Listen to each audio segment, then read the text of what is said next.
አልተውሽም የሚል ምንኛ የሚያጽናና ቃል ተጽፏል መሰላችሁ? ኦርቶዶክሳውያን እግዚአብሔር እንዴት ይተወናል?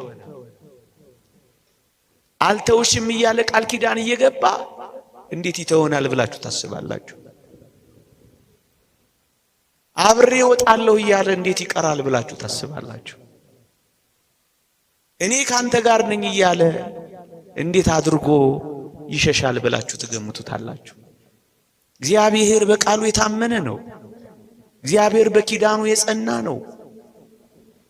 ይህንን የእግዚአብሔር ቃል እንመነው እንጂ ምን የሚለውን አይረሳንም የሚለውን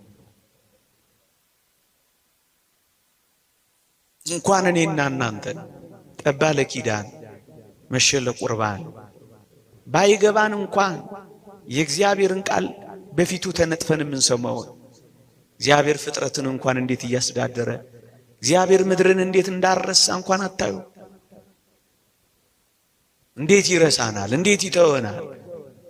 ለዚህ ነው አረሳሽም ከቶም ቢሆን አልጥልሽም በእጄ መዳፍ ቀርጬሻለሁና የሚለው። ጭንካር የተበሳበትን እንዴት ይረሳል? ዋጋ የከፈለበትን እንዴት ችላ ይላል? ይህ ምንኛ የሚያጽናና ቃል ነው ኦርቶዶክሳውያን። ከዚህ ጋር አብሮ ነው የሚሄደው። እኔ ካንተ ጋር እሄዳለሁ አሳርፍህም አለው እኮ የሚለው ለዚህ ነው ወገኖቼ። የእግዚአብሔር ሰዎች ስንሆን እመኖኝ እግዚአብሔር ብቻውን የተወው ሰው የለም። እግዚአብሔር ብቻውን የጣለው ሰው ከቶም ቢሆን በመጽሐፍ አላየንም፣ በአባቶቻችንም አልሰማንም። እኛ ነን ብቻችንን ይሆን እየመሰለን የተሸበር ነው። እኛ ነን ብቻችንን ይሆን እየመሰለን የደነገጥ ነው። እኛ ነን ምን ዱብዳ ያደረሰብን እየመሰለን የታወክ ነው እንጂማ እግዚአብሔር ፍጥረቱን ረስቶ አያውቅም። እግዚአብሔር በረድኤት ከፍጥረቱ ርቆ አያውቅም ወገኖቼ። ለዚህ ነው እኔ ካንተ ጋር እሄዳለሁ የሚለው ሙሴ።